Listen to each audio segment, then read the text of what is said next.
த successful president அப்படின்னு சொல்லுவாங்க. யாருன்னு கேட்டிங்கன்னா ஆப்ரஹாம் லிங்கன். இவர் தான் இருக்கிறதுலே மோஸ்ட் சக்சஸ்ஃபுல் பிரசிடென்ட்.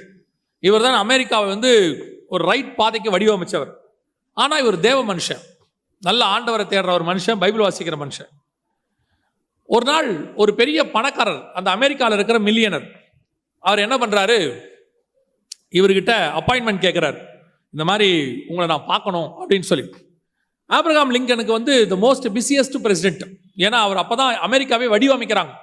அங்கே வெளிநாட்டுக்காரங்க இவங்க பிஸியாக இருக்கிறார். இந்த மனுஷனுக்கு டைமே கொடுக்க முடியல. இந்த மனுஷனும் அப்ரோச் பண்ணி கடைசியில் ஒரு நாள், ஐயா ஏதாவது ஒரு அரை மணி நேரம் கொடுங்கயா அப்படின்னு. கடைசியில் பிரசிடென்ட் ஆஃபீஸ்லேருந்து ஃபோன் வருது, நீங்கள் காலையில் 5 மணிக்கு வாங்க, பிரசிடென்ட் கூப்பிடுறாரு, 5 o'clock அப்பாயின்மெண்ட்.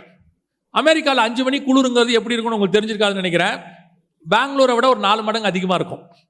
ஆனாலும் அந்த மனுஷன் சரி 5 மணிக்கு, ஆனால் பிரசிடென்ட் நம்மளை 5 மணிக்கு கூப்பிட்றாரே அப்படின்னு சொல்லிட்டு பிரசிடென்ட்டை பார்க்க பிரசிடென்ட் ஆஃபீஸுக்கு போயிட்டார், ஜனாதிபதி ஆஃபீஸுக்கு போயிட்டார். போய் அந்த ஜனாதிபதி ஆஃபீஸில் முன்னாடி உட்கார சேரில் உட்காந்தா உள்ள ஒருத்தர் பேசிகிட்டு இருக்கிறார். இந்த மனுஷனுக்கு ஷாக்.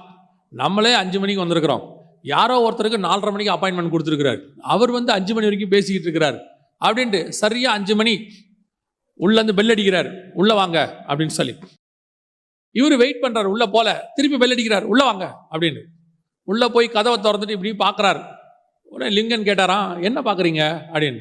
இல்லை நீங்கள் ஒருத்தரோட பேசிகிட்டு இருந்தீங்க, அவர் வெளியே வரட்டும் தான் நான் வெயிட் பண்ணேன், அதான் நான் வேறு ஏதாவது டோர் இருக்கா இப்படி போயிட்டாரான்னு பார்க்குறேன் அப்படின்னு. இப்போ ஆபிரகாம் லிங்கன் சொன்னாராம், நான் மனுஷங்கிட்ட பேசுறதுக்கு முன்னாடி தேவனோடு கூட தனித்திருப்பது என்னுடைய வேலை.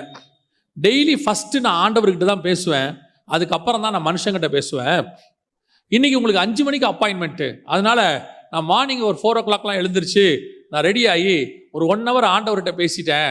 ஏன்னா ஆண்டவர்கிட்ட பேசாமல் நான் மனுஷங்கிட்ட பேச மாட்டேன். யோசித்து பாருங்க, ஒரு அமெரிக்க ஜனாதிபதியே அவ்வளோ பிஸி ஷெட்யூல்ல தேவனோடு கூட தனித்திருக்கணும் என்று விரும்பும் போது நீங்கள் நானும் யாரு? நீங்கள் நானும் என்ன அப்படி செஞ்சிட்டோம்?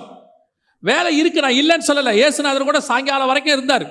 இருட்டோட எழுந்திருந்து ஒரு தனியான வனாந்தரமான இடத்திற்கு போனார்.